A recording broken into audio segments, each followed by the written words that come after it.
You're listening to the Fierce Fatty Podcast, episode 174. Is the AMA saying BMI should be scrapped? I'm your host, Vinny Wellsby. Let's do it.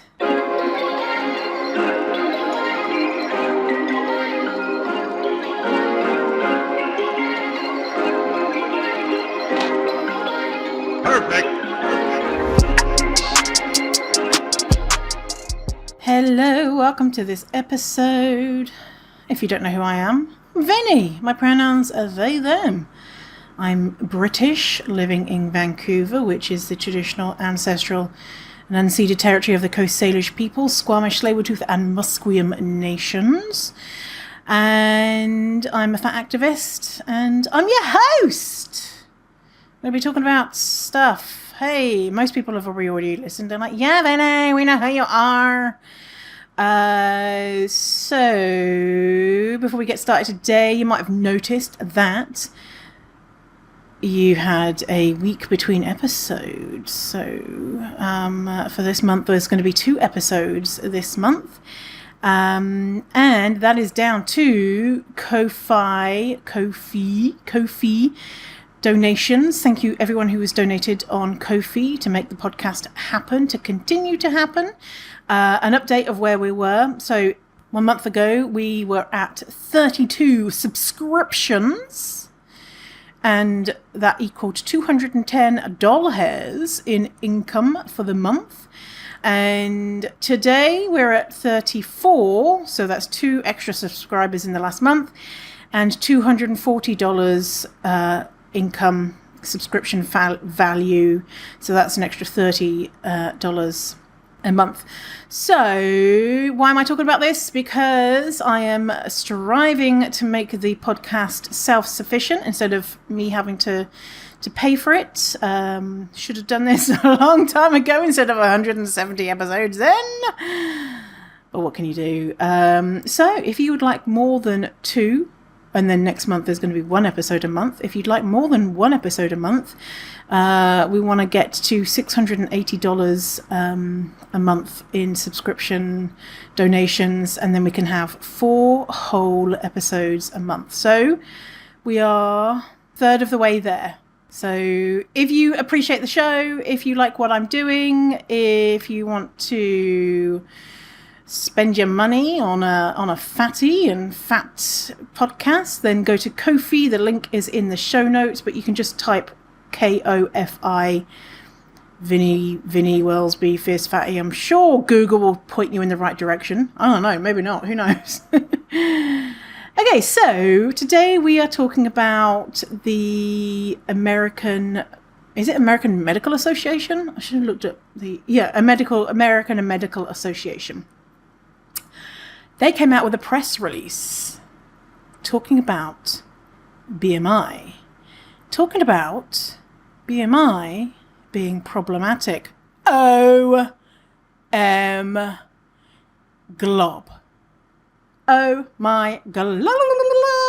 This is something that's happened. And so a lot of people on the social medias were like, oh my god, this is amazing, this is so good. Some people were like, hang on a minute, this is not good, this is bad. So I want to talk about it today and tell you what I think. And I'm going through the press release and the related blog article, blog article from the AMA, line by line, and picking it apart and telling you what the crack is. And crack is Irish for story or news or good or many different words. Anyway, so I got an email from Hannah, who is a health reporter from the Pittsburgh Post-Gazette. Hannah and I have been in contact before, and Hannah is curious. It feels like curious and interested in fat liberation. Certainly not someone who is spreading misinformation about fat bodies, which is Amazing. Love it. And Hannah emailed me saying, "Hi, Vinny. Hope you're well. I'm wondering if you saw the American Medical Association statement that the BMI is an imperfect metric with a problematic history and should be not used alone to determine overall health. I'm wondering if you have any thoughts on this you'd be willing to share with me for a story that I'm writing. I know that the racist history of the BMI has long been known and that anti-fat bias advocates had pushed for doctors to adopt a more comprehensive measure. Do you think this statement from the AMA is enough? What was your reaction? Thanks, and please let me know if you have any thoughts to share. By the way, the spreadsheet you sent me has proven very useful. I'm looking into some of these studies for the story now." Oh yeah, I sent Hannah a spreadsheet with all the science. Guess what? You can have that spreadsheet with all the fat science if you become a Ko-fi subscription. I can't remember which level it is, $5 or $10 or something. You also get the fat resource list, mega guide, blah, blah, blah, blah.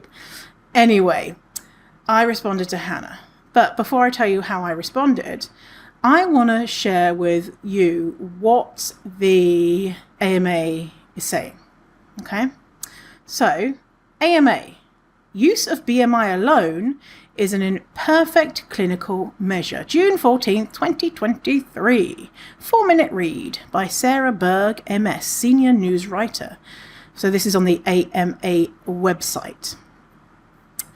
And so they are telling us about a meeting that they had and what the boffins, that's such an old word. Did you used to say that word? Do we still say that word, boffin? It's kind of like a word for nerd or a word for someone who's smart. Probably kind of derogatory. It's probably, let me Google it, man. It's probably like something, there's probably some problematic history. Let me just make sure I'm not saying something really fucking horrible. Oh no, boffin is a person engaged in scientific or technical research. That word was perfect. A person with knowledge or skill considered to be complex, arcane, and difficult.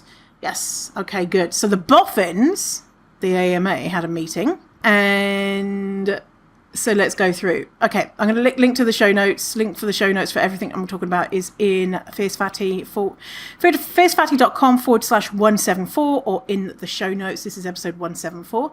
Okay, so first sentence from this post is body mass index, BMI, is easy to measure and inexpensive.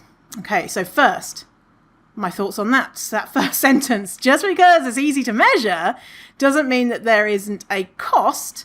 And that cost is to the physical and mental health of the client. And also, just because it's easy to measure doesn't mean that we should be doing it, right? You could say measuring penis sizes is easy to measure and inexpensive and a great way to tell you about someone's health. Well, no, measuring someone's penis size is not going to be something that you could do it easy, but it's not going to tell you much about health. And is going to be harmful to clients, right? You know. The next sentence is, it also has standardized cut-off points for O-word and O-word and is strongly correlated with body fat levels as measured by the most accurate methods. Okay, so that was their sentence. We have standardized cut-off points and is strongly correlated with body fat levels as measured by the most accurate method. So standardized cutoffs arbitrarily created with bogus data. Quote, in 1998, the US National Institute of Health brought US definitions in line with the World Health Organization guidelines, the US definitions of BMI, lowering the normal /O-word cutoff from 27 point whatever to 25. This had the effect of redefining approximately 25 million Americans previously healthy to O-word. So they're saying we have standardized cut-off points. So they're standardized cut-off points. Just because you have cut-off points doesn't mean they're good cut-off points, right? They're cut-off points that were arbitrarily created. The number of 25, 30, 35, etc., they're those numbers. You know why? because of science, because of research, because of data? No, because they're easy to remember. Fucking unbelievable. And they say it is the most accurate method. It might be, it's not. Even if it was the most accurate method, it is not an accurate method, you know? Going back to say, hey, let's measure someone's penis size for health. They can say that's the most accurate method, is measuring penis size and correlating it to health. This is the most accurate method we have. Well, it's not an accurate method. So, but they're not wrong because it's most accurate method according to them. I mean, they are wrong, but okay. The next sentence they say, but BMI is an imperfect measure because it does not directly assess body fat. In the previous sentence, they just said it's strongly correlated with body fat levels, and is the most accurate. But it's imperfect because it does not directly assess body fat. Okay, so that is not why it's an imperfect measure. We do not have the evidence to show that body fat in and of itself is the thing that causes conditions associated with fatness. What we do know is that anti-fatness does contribute to those conditions. And so why would the BMI be imperfect? Because it doesn't directly assess body fat. Instead, the BMI is imperfect because it tries to assess body fat.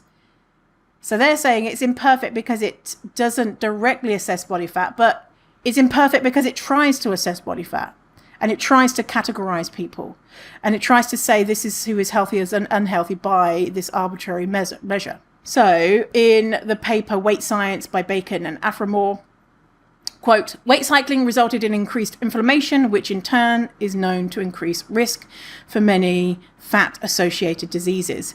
Other potential mechanisms by which weight cycling contributes to morbidity includes hypertension, insulin resistance, and dyslipidemia.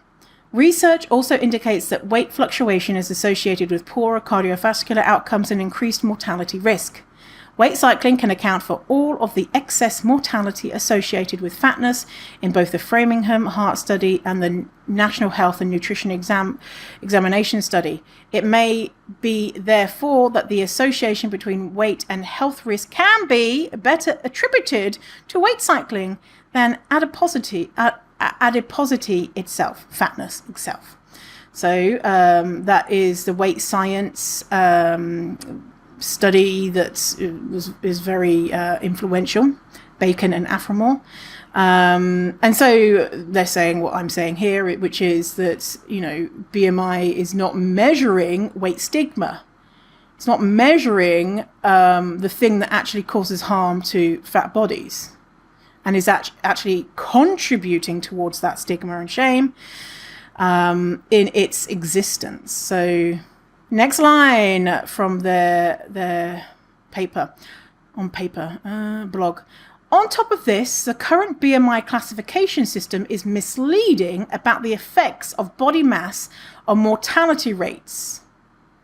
According to an AMA Council on Science and Public Health report presented at the 2023 AMA annual meeting in Chicago.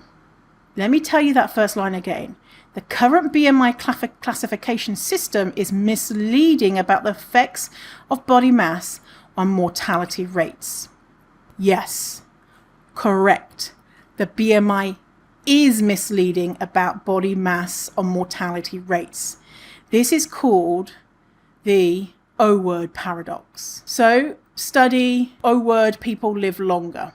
Link in the show notes. Basically, what it showed is that people who are fat live longer than people who are straight-sized. And it's called the O-word paradox because they're like, hang on a minute, we thought fat people were dying left, right, and centre. And it turns out that that's not what the data is showing us. I don't know if that's what the AMA is saying in that line. I don't know if they're alluding to the fact that we can't tell someone's mortality rate from the BMI classification. I'm gonna say they're probably not saying that, but let's give them the benefit of the doubt.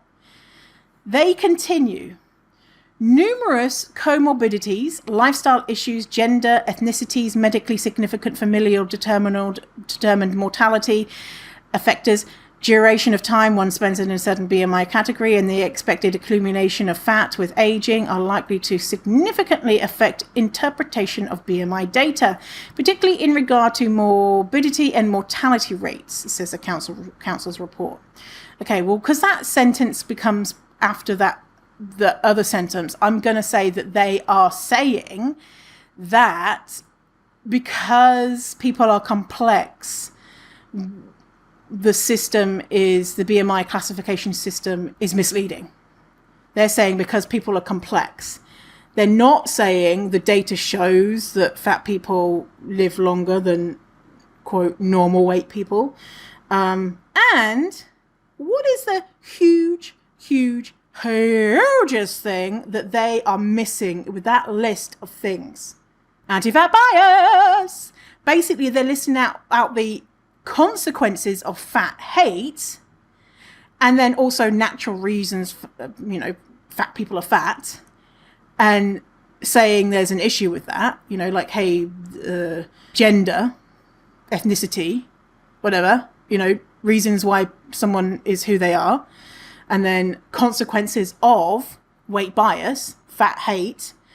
But they're not naming it. They're not naming the issue, which is fat hate. What they're doing is saying and not saying, the presumption being that fatness causes those things. They're not saying that it's not fatness that causes those things.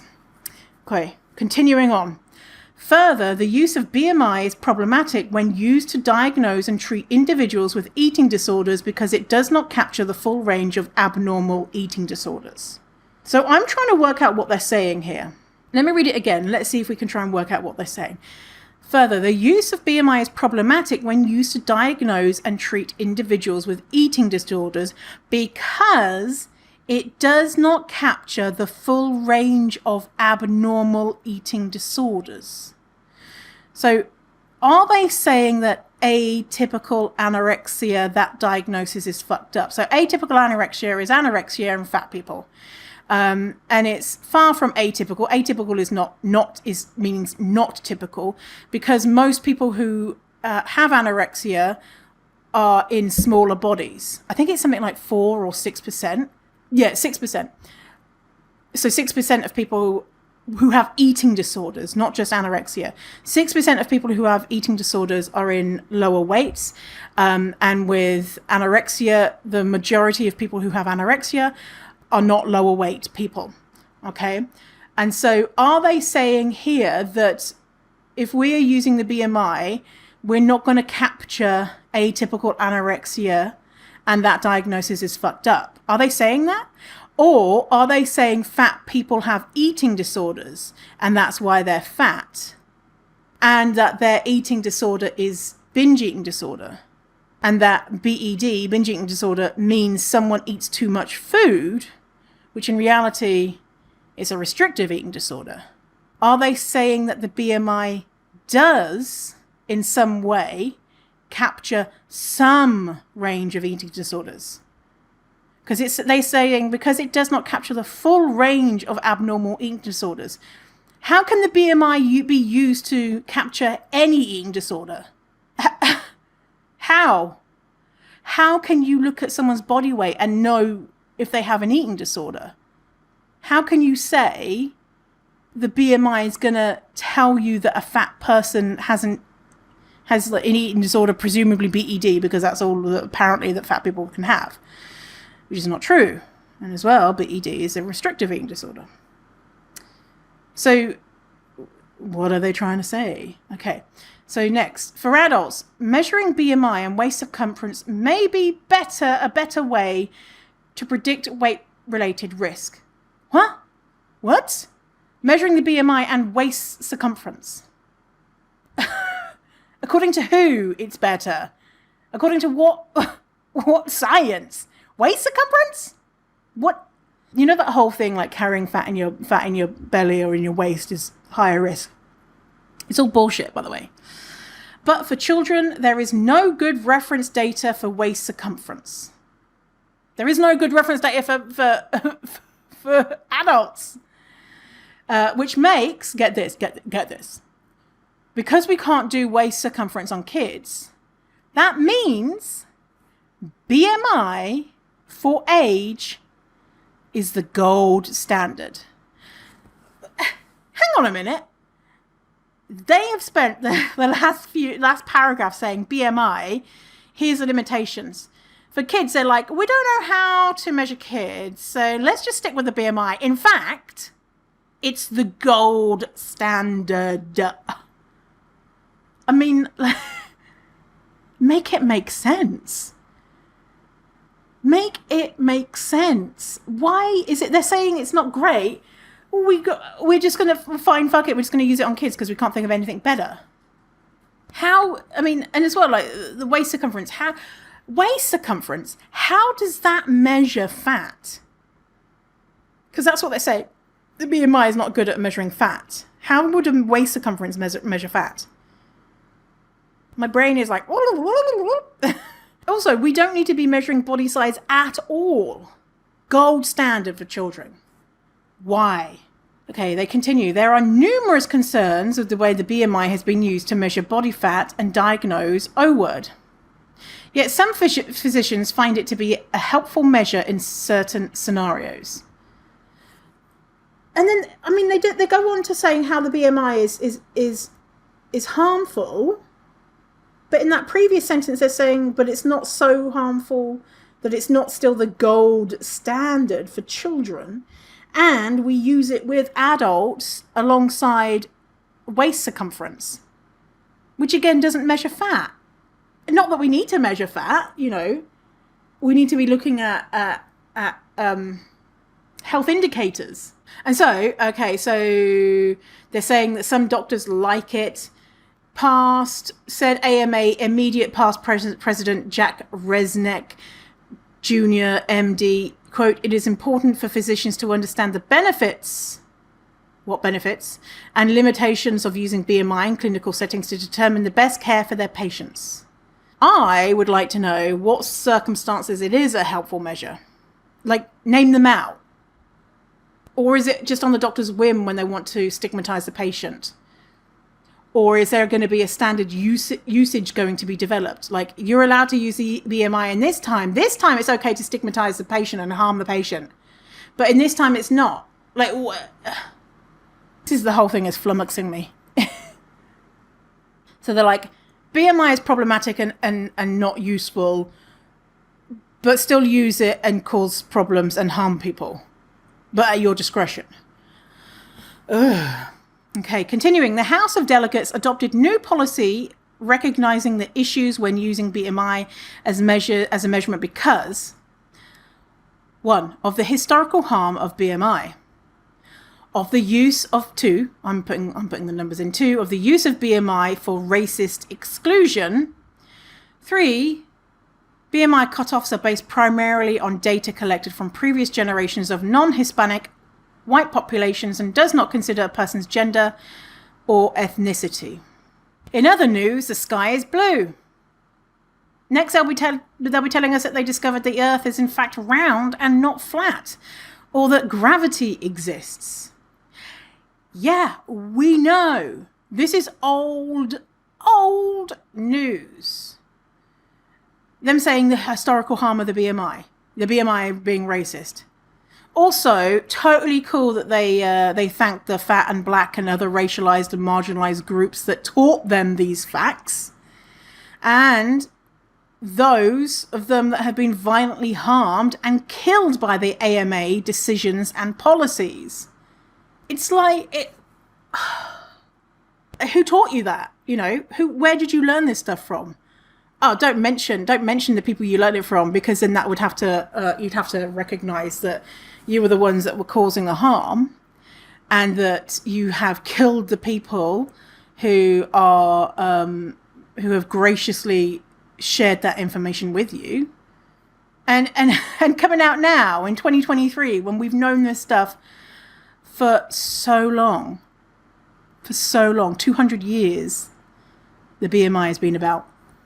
Okay, they continue. In addition, the policy says there are significant limitations associated with the widespread use of BMI in clinical settings and suggests its use be in conjunction with other valid measures of risk, such as, but not limited to, measurements of, okay, are they going to say measurements of blood pressure, anything that the things that you can test for, the real, valid, reliable data to see if we are healthy.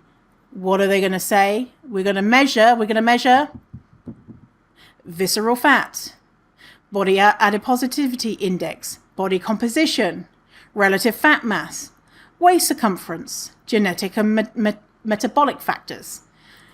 Wah, wah, wah. So close yet so far. They could have said BMI is not good, and so we are instead going to measure blood pressure, blood panels, do tests to see how the body functions. And instead, we're going to do better at measuring how fat someone is. So they're saying the BMI is flawed, therefore we need to be better at measuring fat and stigmatizing fat people, not offering them evidence-based care, but to categorize them as diseased. Okay, they continue on. The newly adopted AMA policy also states that BMI is significantly correlated with the amount of fat mass in the general population, but loses predictability when applied on the individual level. So, do you remember way back 200 years ago when the BMI, it wasn't called the BMI then, it was called the Quetelet Index. Quetelet, Adolf Quetelet said, "Listen up here, motherfuckers. This is not meant to be used to measure individuals. I'm just looking at these white European men. And yes, I am trying to find the ideal man, the average man, l'homme moyen. But we can't use it on individuals." Okay? Adolf Quetelet said that. He didn't say, "Listen up here, motherfuckers."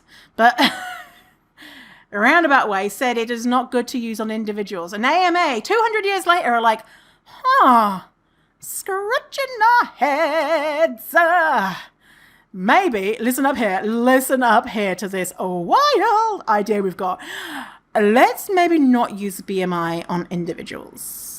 Actually, no. We know it's not good to use on individuals, but we're still going to use it on individuals. Jokes. LOL. Do you think we're going to stop using it? We're going to still use it, but we're going to use other things too. But it's not really good for individuals, but fuck it, we're going to still use it.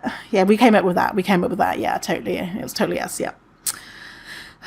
Okay, they continue. Relative body shape and composition heterogeneity across race and ethnic groups, sexes, genders, and age span is essential to consider when applying BMI as a measure of adiposity.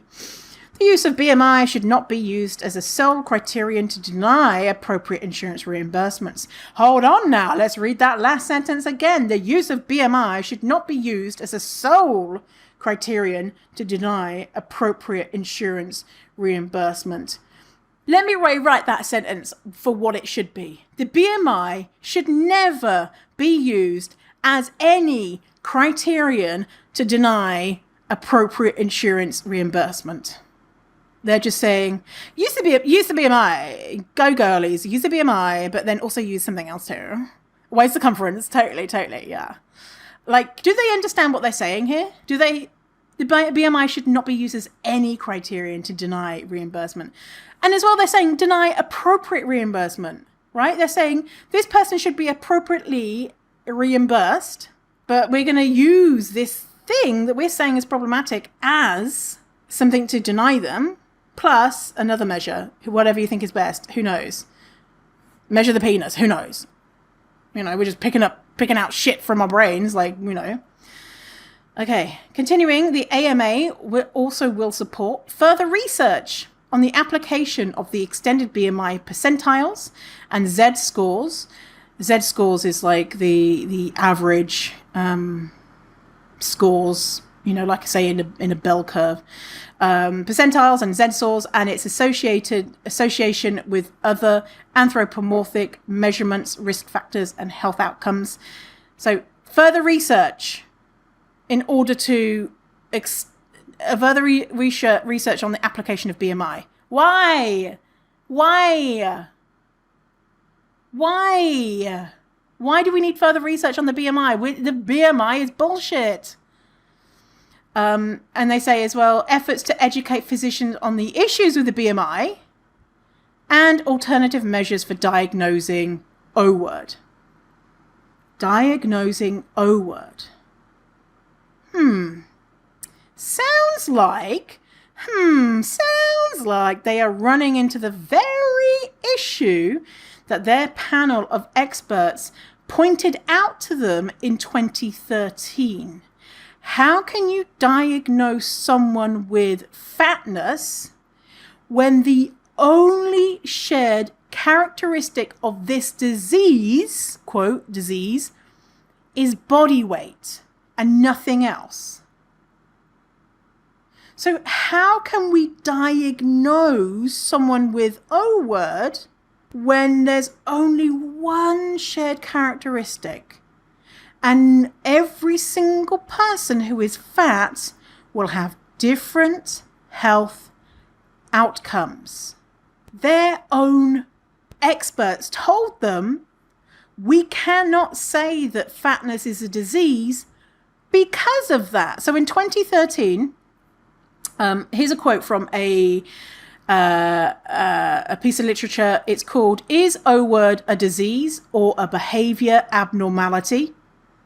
Neither. Did the AMA get it right? Okay, so quote, "In June 2013, the AMA House of Delegates voted to recognize fatness as a disease state requiring treatment and prevention efforts.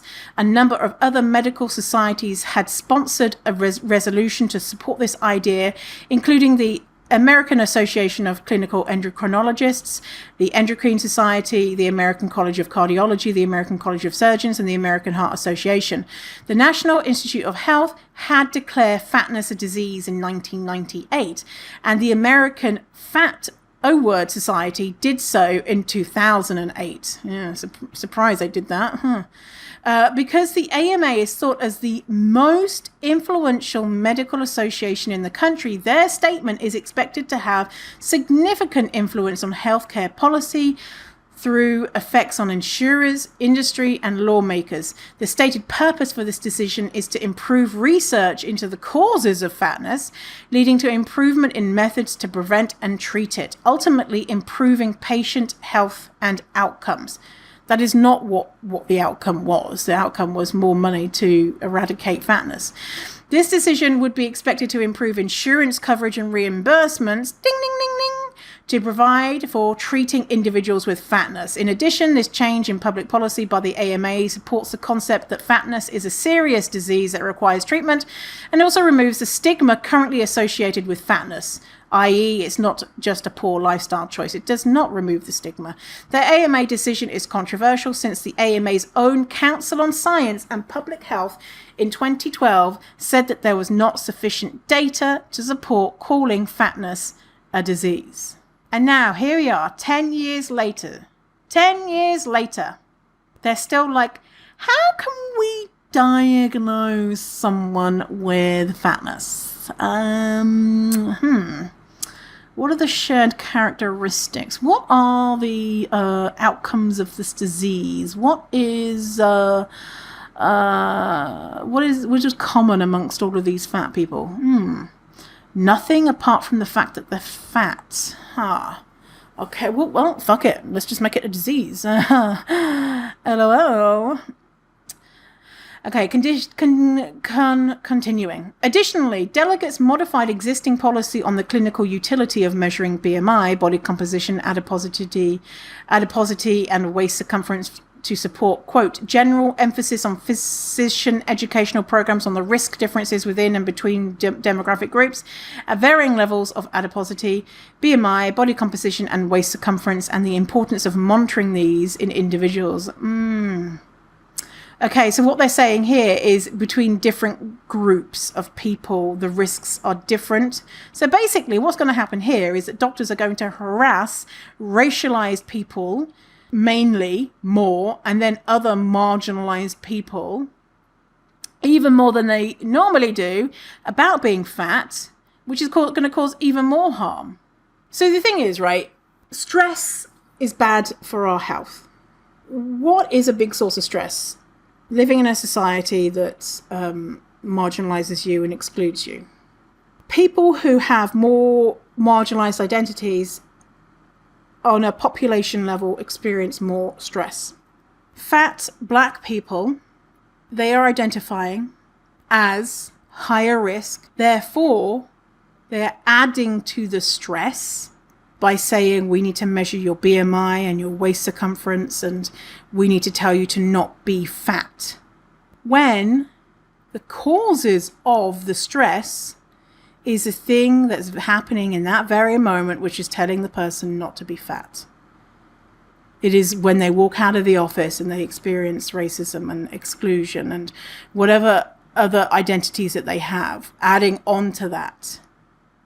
So it is haunting, frightening, that they are saying we need to monitor this more in between demographic groups. Okay, continuing. Delegates also modified existing policy on eating disorders, calling on the AMA to encourage training of all school-based physicians, counselors, coaches, trainers, teachers, and nurses to recognize abnormal eating behaviors, dieting, and weight-restrictive behaviors in children and adolescents, and to offer education and appropriate referral of adolescents and their families for evidence-based and culturally informed interventional counseling, consulting with appropriate culturally informed educational and counseling materials pertaining to abnormal eating behaviors, dieting, and weight restrictive behaviors. So what now? How the fuck can you tell people to lose weight, dieting being the biggest risk factor for an eating disorder, and then say we need to be better at recognizing, quote, dieting and weight restrictive behaviors in children and adolescents? You are causing the issue here. And what about adults? Is it okay for fat adults to engage in, quote, dieting and weight restrictive behaviors? Presumably so. And I bet you what they're talking about in regards to eating disorders here, I bet you they're talking about fat kids having an eating disorder, and that's what might cause them to be fat. That is the end of their end of their bullshit. That's the end of their bullshit. So my response to Hannah, which let's think about some other things as well in regards to this. Like I mentioned, some people are celebrating this. Some, people who are aligned with the fat activist community are celebrating this. People who are aligned with the fat activist community are deriding this. Let me read a post from Mikey Mercedes on Instagram. I'm going to need everyone celebrating this to actually read it, because the endeavor to measure fatness more precisely is not compatible with ending medical fat phobia. Be fucking for real. Finding more measures and criteria through which to continue systematically marginalizing fat people is not a win. The AMA using language that indicates awareness of fat phobia as anti-blackness and deciding that the solution is to expand ways of othering fatness is not a win. Making measures of fatness that concretize notions of blackness or non-whiteness as being genetically or physiologically different from white bodies is not a win. It is race science. Efforts to educate, this is a quote, efforts to educate physicians on the issues with the BMI and alternative measures for diagnosing fatness, end quote, is not a fucking win. Y'all got me heated right now with this bullshit. Quote, fat activists and advocates stop begging for scraps and the expansion of the fat phobia industrial complex, end quote. Challenge for 2023, please. And then in the caption, y'all know I don't even post like that anymore, but the reactions to this statement from the AMA has me heated. The BMI is not bad because it doesn't measure fatness, quote, good enough, or because it didn't include non-white people in its development. BMI is bad because it is part of the scientific quest to distinguish non-whiteness as inferior, and because it is used to ration care. This pivot is not about supporting fat people or providing them the care they deserve. It is very clearly about the expansion of systems, practices, and tools to categorize, surveil, and distinguish fatness as unnatural and needing intervention. And it pairs perfectly with the push for weight loss medications and increased targeting of fat kids that has been going on for a hot minute now. This is not good. So, yeah. Absolutely, Mikey saying it much more eloquently than I can. It's race science. It's race science, yeah. So this is what I said to Hannah. We need to look at the AMA's motivation for this and why now.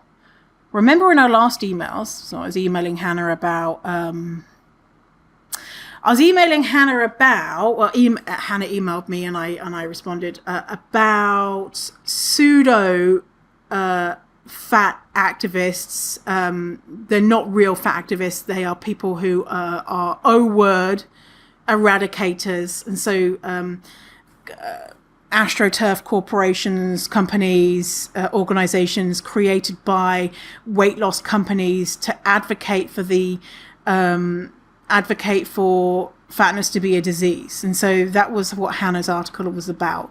And what I was saying was like, it's bullshit. And they're saying that fatness needs to be eradicated. Fatness needs to be classed as a disease so that they can make tons of money from trying to cure the disease. Whereas real fat activists are saying that we need to end fat stigma because there's nothing wrong with being fat. They say we need to end fat stigma, or they don't call it fat stigma, they call it weight stigma, because it's not the fault fat people are greedy and disgusting. They have a disease. And there's nothing wrong with having a disease, but the categorization of fatness as a disease is harmful in this context. And there's many times that things have been categorized as a disease in history, and it's just been used as a way to try and eradicate that population. Think about queer people. Okay, so we need to look into AMA's motivation for this. Remember the emails. Remember in our last emails we were talking about the medicalization of fatness. The medicalization of fatness is that, making fatness a disease, and how purveyors of, quote, solutions to cure fatness are behind a lot of the push to say that fatness is a disease. The AMA has long gone against advice from experts and long established available science to declare fatness as an issue, and this sudden milquetoast recognition that BMI isn't the best smells fishy. A quote from Reagan Chastain. When I say the AMA is in bed with the weight loss industry, that's not just a feeling I have. A quick look at the 2022 annual report for the AMA Foundation finds that Eli Lilly, whose Wegovy competitor drug tirzepatide, is expected to get FDA approval as a weight loss drug this year and has been forecasted by Wall Street analysis to be the most profitable drug of all time, gave donations between 500,000 and 500,000 a million. Our old friends at Novo Nordisk made Wegovy, came in between 100 and 250,000. And Merck, which just announced that they are developing a drug to compete with Wegovy and I'm going to need to learn how to say this drug because I'm going to probably saying it for a lot of times. Terzipatide. Wegovy and terzipatide also shelled out between 500,000 and $1 million. I continue. How could the weight loss industry benefit from a move away from BMI? Well, if we get rid of categories, then they can get their drugs prescribed to more people. Which makes me think this is a catalyst of the AMA statement, that they're clearly not being informed by fat liberationists in this decision because, one, they vaguely mentioned that the BMI has caused historic harm, but failed to recognize any of the work that fat activists have done for decades, talking about this very thing and what that harm has done to populations and individuals. They have not apologized for the harm that they have caused. They never mentioned the problematic history of the BMI in literally killing fat people. They say that using the BMI for kids is still gold standard. They don't want to do away with measuring fatness as a disease state. They just want to do it more effectively so that they can continue to try to erase fat bodies in a more efficient manner, although they are not successful at this. Even though they recognize the BMI is not good at measuring individual health, they still want to use it, plus other non-evidence-based ways of measuring health. Quote, the AMA suggests that BMI, be used in conjunction with other valid measures of risk, such as, but not limited to, measurements of visceral fat, body adiposity index, body composition, relative fat mass, waist circumference. One thing you mentioned, quote, anti-fat bias advocates have pushed for doctors to adopt a more comprehensive measure. This is not actually accurate. Fat liberationists don't want bodies to be measured in a medical setting at all. There is no, quote, comprehensive measure of fatness as a disease because fatness is a normal way to have a body. We want health to be looked at with actual health markers. We want the correlations between fatness and health conditions to be clearly seen as a mark of weight stigma and not that adipose tissue is the cause, because it hasn't established to be so. We want fat people to be treated as humans and not pathologized just for existing. We want evidence-based care, which includes the ending of violent anti-fatness. So, in conclusion, it's mildly satisfying that the AMA is finally, very tardily, recognizing what fat liberationists and scientists have known for decades, but their motivations scare me, and I worry that instead of hearing, quote, the BMI isn't great, let's stop harming fat folks, people will hear, quote, let's spend more money on research to pathologize and erase fat people more effectively. I am really concerned about the power and money the weight loss industry has and the influence they are wielding at policy levels. It strikes me that the AMA are using, in some ways, vaguely liberatory language as a cloak. And under that cloak is a shit ton of bias and stacks of cash and lobbying from pharmaceutical companies. And because consumers, the public, are getting smarter, they're not as easily duped when it comes to the idea of fat people being degenerate pieces of shit. The general public are more apt to hear fat people are degenerate pieces of shit, but it's not their fault. That end of the sentence, but it's not their fault. That's the cloak of nicety, of we're forward thinking, when they aren't. They're talking about these, not even talking about them, they drop in a couple of words here and there. Racist history, not good at measuring individual health. You know, the couple of things here and there. Crumbs, exactly what Mikey said, crumbs, morsels, tiny little things to say, oh, we can let our guard down. Okay, well, the AMA gets it now.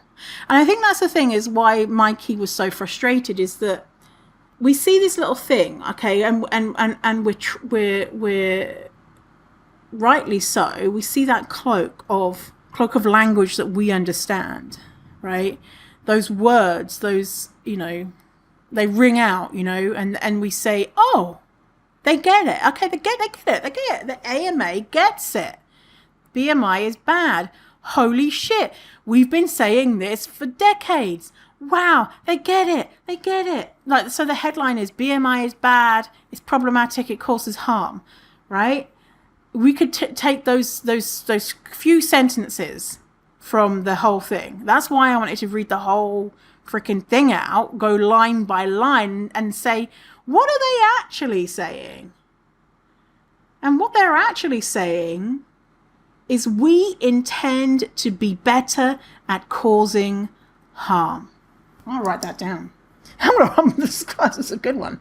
We intend to do better at causing harm. That's why these frickin' anti-O-word charities and organizations that say they're on the side of fat people are so harmful. Because they are giving language to the oppressor so that we agree with the continued oppression of those marginalized people, because they said a few buzzwords, they've given us a little crumb, and then we're like, okay, well, that seems okay. Yeah. But really, when you crack it open just a little bit, just even within the first sentence, I was like, no. And no, this does not sound good. Within the first sentence, the truth will out. My comment on Mikey's post is that report literally says we got to be better at classifying people as fat so we can continue to erase them. So let's try all these other stigmatizing methods as well as a BMI in order to kill more fat people. Yeah, so this is not a win. This is actually, I think, actually quite scary and harmful. But like I said, mildly satisfying, right? These big organizations, it's like they're forced to, right? They're forced to get with the times, but they don't want to let go of the money, So anyway, hey, I read a really good book that I really liked. My therapist told me about it. It's got nothing to do with any of this. It's called Worry-Free Money by Shannon Lee Simmons. I got it from Amazon. I got it from Amazon on like a second-hand used book. I paid, I don't know, like $20 for it. And then on the front, there's a sticker that says $15. And on the back, there's a sticker that says $5.99 from Value Village. And so I'm like, rats. I paid the big bucks for it. Anyway, it's really good. So I've had a long history of shame around money. Obviously, being brought up poor and being homeless at 17, it's gonna do that for you, right? And, my therapist was talking about how families, especially poor families, we don't talk about money and managing money. And when I say managing money, I'm not talking about, you've got millions and where to put it into what stocks. It's basically like how you get your paycheck and how much percentage needs to go where, and giving yourself your monthly spending money, and you can spend that however the fuck you want. It's not like budgeting, like, oh, you need to spend less on Starbucks. It's like you decide what you like to spend money on. If it's Starbucks, if it's eating out, if it's buying crocheting supplies, whatever it is, it doesn't matter. You've got a monthly budget to spend on whatever the fuck you want, and so you can just not be stressed about, like, I feel guilty buying a Starbucks. You can be like, well, I've got X amount of money for the rest of the month, and so this is what I'm going to buy. I've paid my bills, I put some into savings, these are the fixed expenses, and actually it's helped me cut down on a couple of expenses. I realized that I was paying too much for this one system. I was paying like double the capacity I needed, and so that was able to save me $100. And other few things, I was like, oh shit! So I've got extra spending money. So yeah, it was called Worry-Free Money: The Guilt-Free Approach to Managing Your Money and Your Life. Shannon Lee Simmons. Now, Vinny, does it have fat phobia in the book? No, it doesn't. Why would a financial book have fat phobia? Because every fucking book does.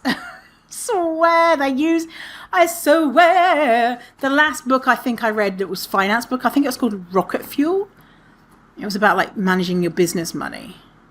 And I'm pretty sure that there was like they use weight loss as an example, right?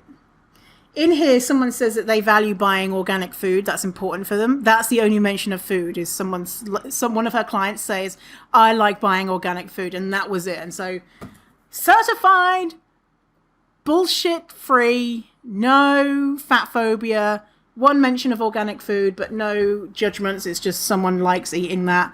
And she's Canadian. It's really simple. And I like it. If you get it and you like reading it, let me know. I'm not like Shannon hasn't sponsored the show. I mean, that'd be good, wouldn't it? It was just really good. I really, really liked it. And it's made me feel a lot less guilty about spending money and knowing what to do with my money. The money that I do have. Okay, well, thanks for hanging out with me today. I guess I'll see you in, I think, 2 weeks or something. Who knows? 1 week? I mean, not 1 week. 2 weeks or a month. Unless we get some donations on Ko-fi. Send your donations, get more podcasts.